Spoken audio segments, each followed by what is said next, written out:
Continuamos en este más o menos bien de hoy lunes. Dijimos que íbamos a analizar en profundidad todo lo que han dejado estas últimas elecciones, los comicios electorales en Brasil, y bueno, la expectativa está puesta en ver qué ocurre, ¿no?, con esta segunda vuelta entre Luis Ignacio Lula da Silva y Jair Bolsonaro. Estamos en contacto con Juan Rial, secretario académico del Instituto de Relaciones Internacionales de la Universidad Nacional de La Plata. La verdad que siempre es un gusto, ¿no? Y además de que es un gusto en sí, ¿no? También es bueno escuchar una voz especializada sobre estos temas. Juan, muy buena mañana para vos, ¿cómo andás? Buenos días, Augusto, muchas gracias por llamar. No, gracias a vos.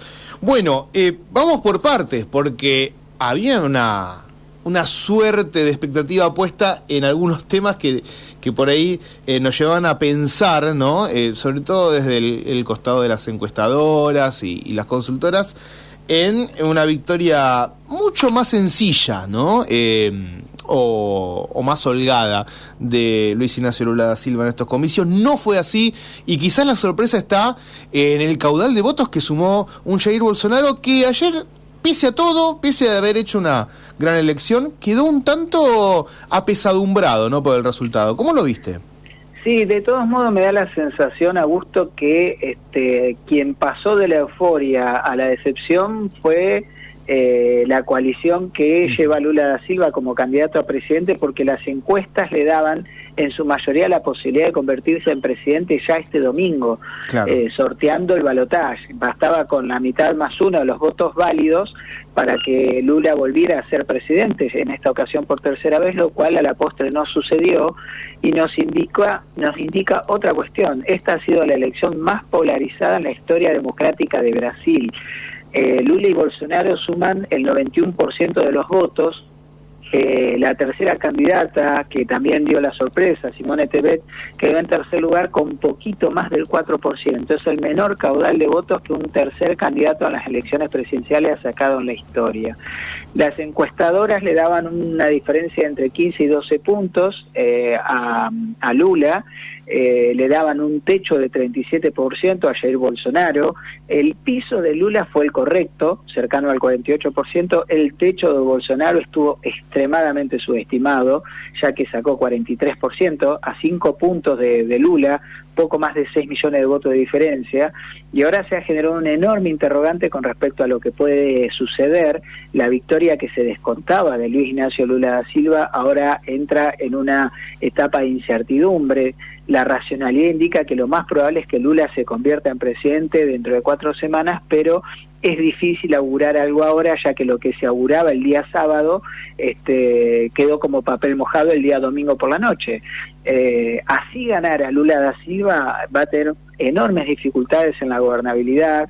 Bolsonaro está lejos de desaparecer de la escena política, todo lo contrario, aún perdiendo, es probable que sume puntos Bolsonaro en esta segunda vuelta, donde los candidatos van a ser naturalmente nada más que 2, y si perdiera, va a perder con un 46 o un 47% del electorado apoyándolo, con 9 gobernaciones de las 15 que estaban en disputa en manos de gente del bolsonarismo. Entre ellas es probable que se quede con San Pablo, que es el estado más importante en términos económicos de Brasil. Tiene un PBI similar al de Argentina y una población de 47 millones de habitantes.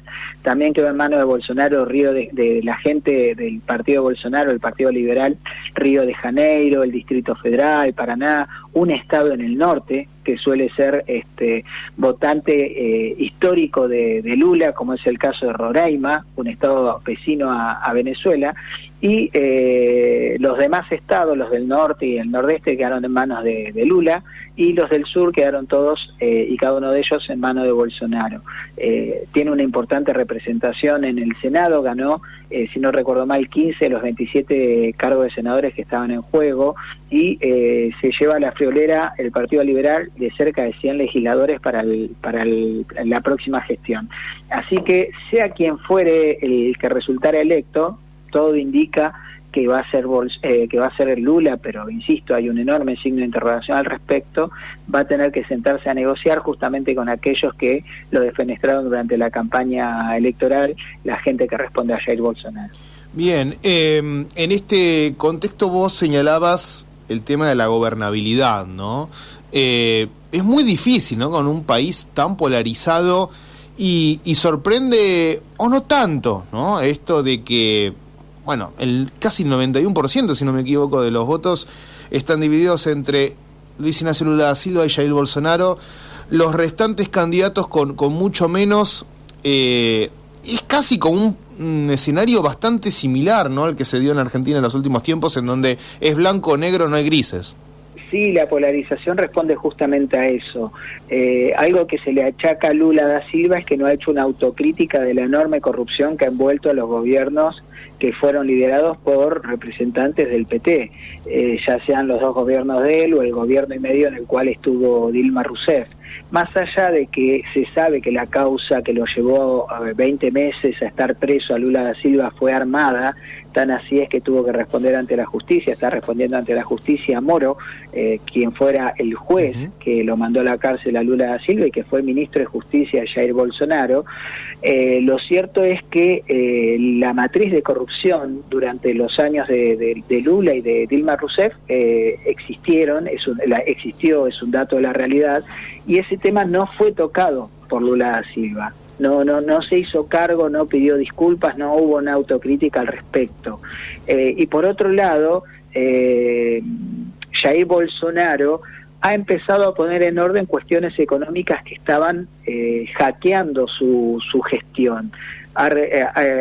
Se produjo una reducción del 10 al 6% de la inflación anual en Brasil. Estos últimos 2 meses fueron de deflación. Él sacó mucha carga impositiva al combustible, lo que alivió la situación de la clase media. Por otro lado, se redujo la desocupación, pasó de los 2 dígitos al 8.9. El crecimiento económico, que estaba previsto en un 0.5, se expandió al 2.6.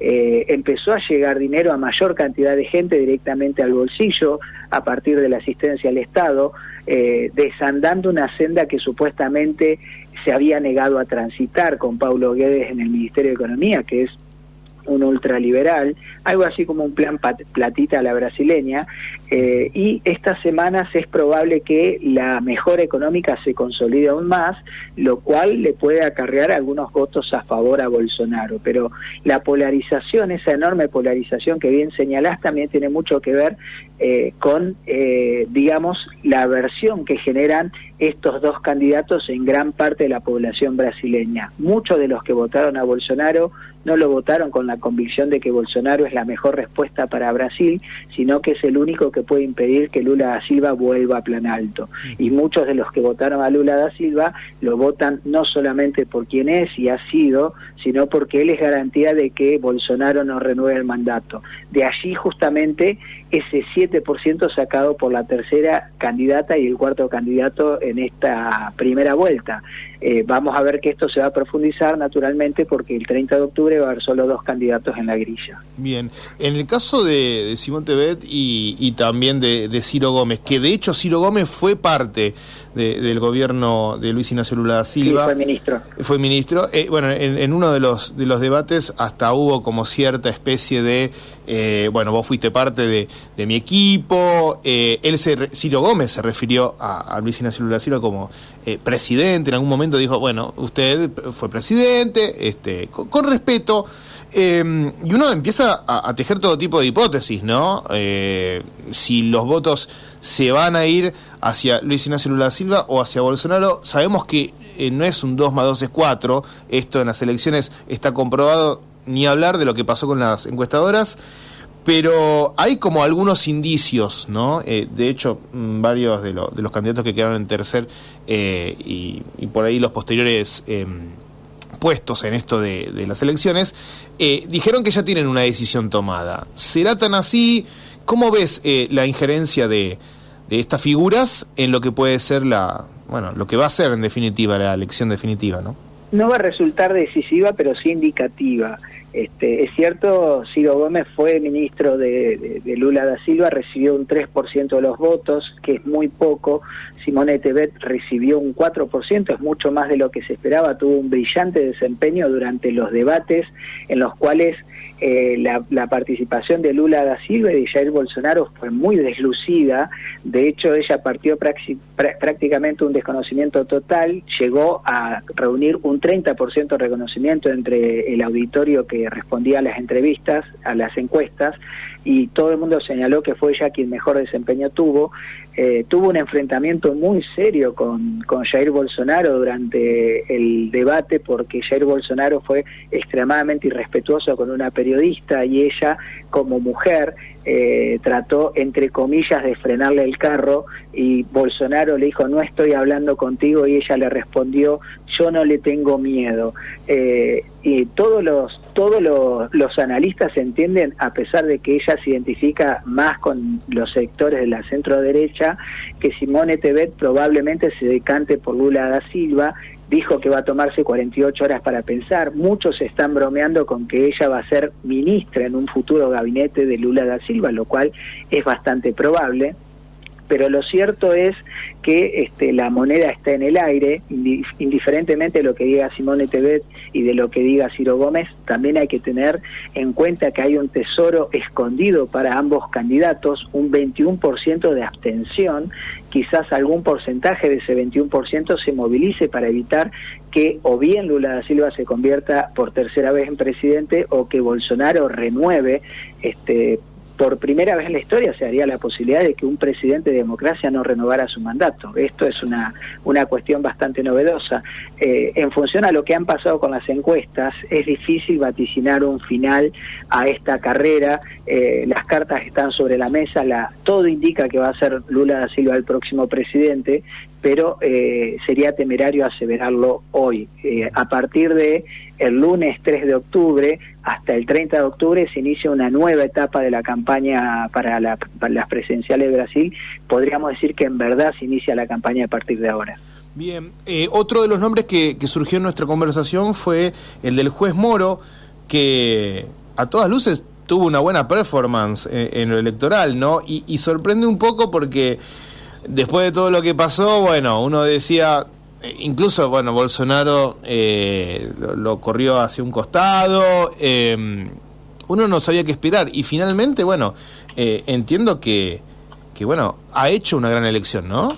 Sí, ha llegado al Senado, está yendo derecho al Senado. Uh-huh. Lo que sí hay que tener en cuenta que el objetivo de Moro, y algunos entienden que esto fue lo que lo ensegueció en el procesamiento a Lula da Silva, es ser presidente. Digamos, puertas adentro de su ámbito familiar, e inclusive los que lo conocen, han manifestado que todos y cada uno de los pasos que ha dado tiene sentido en encontrar su ticket para llegar a Plan Alto en algún momento. Es cierto que se fue por la puerta de atrás del gobierno de Bolsonaro, cuando se hizo público que él mantenía un vínculo directo con los fiscales, se compartían las estrategias, en lugar de ser un tercero imparcial, parecía parte de la acusación. La realidad es que hay una parte importante de la población en Brasil que sigue sin perdonarle al PT y a los partidos de la coalición que ahora llevan a Lula da Silva como candidato esa matriz de corrupción que le costó millones y millones de dólares al pueblo brasileño, lo cual tengo que señalarlo. No era el monopolio del Partido de los Trabajadores. Todo el arco político brasileño quedó envuelto en estos casos de corrupción, en el Lava Jato y en la cuestión de Odebrecht. No hubo partido político que no tuviera gente procesada en ese aspecto, pero bueno, el costo político lo pagó básicamente aquel que estaba gobernando, porque se entiende que ese dinero llegó a bolsillos de legisladores, gobernadores de diferentes partidos políticos a cambio de favores de esa naturaleza. Y en definitiva es lo que Bolsonaro le recriminaba en estos debates presidenciales a Lula da Silva, ignorando que él también está siendo procesado justamente por corrupción, una cantidad de inmuebles de una altísima cotización que fueron comprados por él y por su familia al contado. tratando de borrar huellas del origen del dinero. Pero bueno, eso es harina de otro costal porque ese proceso está en marcha, es propio del Poder Judicial. Lo bueno es que hay que señalar es que todavía no se han escuchado denuncias de fraude, más allá de que hubo hechos de violencia, aquel manto de sospecha que Jair Bolsonaro había tratado de tender sobre el sistema electoral ha sido en cierto aspecto descorrido. Esperemos que el 30 de octubre haga lo mismo con respecto a los resultados. Sí, y además te agrego un detalle no menor, ¿no? De que me dio la sensación de que todo el sistema, el tema de dar a conocer los datos, los resultados en la plataforma web, fue bastante ágil. Se cerraron los comicios y a las 9 de la noche ya se sabía más o menos hacia dónde apuntaban los resultados en general, y había un 90 y tanto %, ¿no? de las mesas escrutadas. Digo, fue bastante prolijo en ese aspecto, cosa que no podemos decir a veces en nuestro país, ¿no? Sí, de hecho el sistema electoral que está funcionando, el de urna electrónica, es uno de los grandes orgullos de la sociedad brasileña. Por eso se temía que todas estas denuncias para volver a las urnas con papel, como hacemos aquí en Argentina, que Bolsonaro pretendía, iban a mancillar el resultado de la elección, pero a Bolsonaro se lo ha visto tranquilo porque la moderación tiene que ser la que tome las riendas en la próxima campaña electoral. La polarización y los discursos encendidos probablemente espanten al elector más de centro. Todas estas opciones políticas que se le han ofrecido a la sociedad brasileña están más identificadas con el centro que con los extremos. Inclusive el discurso de Bolsonaro ha ido moderándose a pesar de lo incendiarias que han sido las campañas en el pasado, porque tienen que seducir a esos electores que en cierto aspecto no coinciden ideológicamente con ellos. Así como uno identifica a Lula como de izquierda y a Bolsonaro como extrema derecha, la realidad es que las propuestas están transitando una senda más cercana al centro. Bien, Juan, por último te pregunto cómo se puede analizar todo esto. Bueno, falta todavía ver qué ocurre en el balotaje, pero digo, tenemos una candidata de derecha en Italia, tenemos posible, ¿no? Candidato más ligado a la izquierda, o centro izquierda, ¿no? En Brasil. En Chile todavía hay algunos temas con respecto a la Constitución. Está bastante enrarecida, ¿no? La situación a nivel mundial en general, y vos como analista de todos estos temas, me imagino, no es muy difícil, ¿no?, de establecer como un parámetro a seguir de ahora en más. Sí, bien señalas. Uno no puede decir que las sociedades se están inclinando hacia la derecha o hacia la izquierda, porque también es cierto que ese debate de derechas e izquierdas, a pesar de que se utiliza para las campañas políticas, atrasa 80 años, es una realidad. Uno puede identificar a Giorgia Meloni como propia de un partido, como perteneciente a un partido neofascista, porque de hecho el partido que la llevó al gobierno, Hermanos de Italia, tiene origen en un partido creado por funcionarios de Mussolini en 1946, después de que terminara la Segunda Guerra Mundial. Pero también es cierto que tratan de acomodar el discurso, moderar el discurso para acercarse a los electores que no lo votarían en primera instancia. Uno pudiera decir, más allá de esta cuestión, esta experiencia neofascista en Italia, que naturalmente no se parece a lo que era el fascismo hace 100 años, o estas novedosas incursiones por la izquierda en Colombia o por un poco más a la izquierda todavía en Chile, responden a una, si se quiere, conclusión mucho más sencilla que nos permite ahorrarnos la casuística. Los gobiernos, los oficialismos en términos generales están perdiendo las elecciones.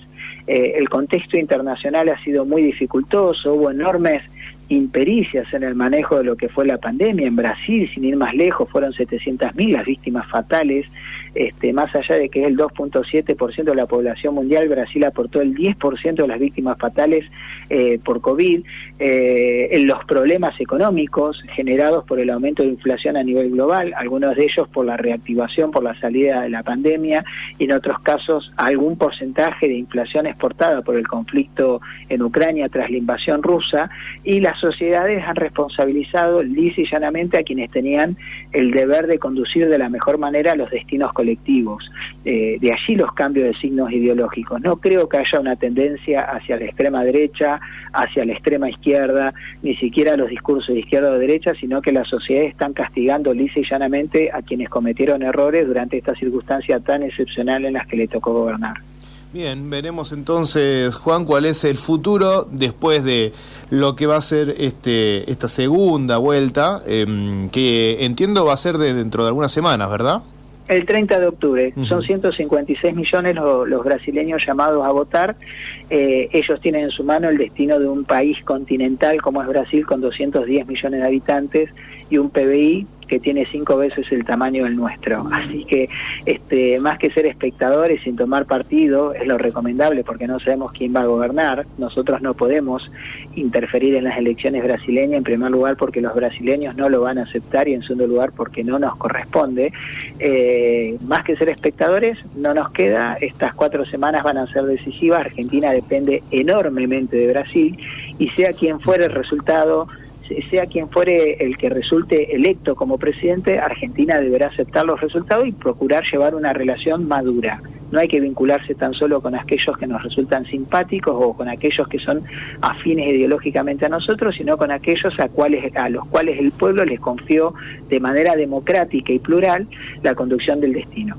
Tal cual, coincido. Juan, un placer siempre hablar con vos, en Más o Menos Bien, aquí en Radio del Aire, y estaremos en contacto ante cualquier novedad como siempre, ¿eh?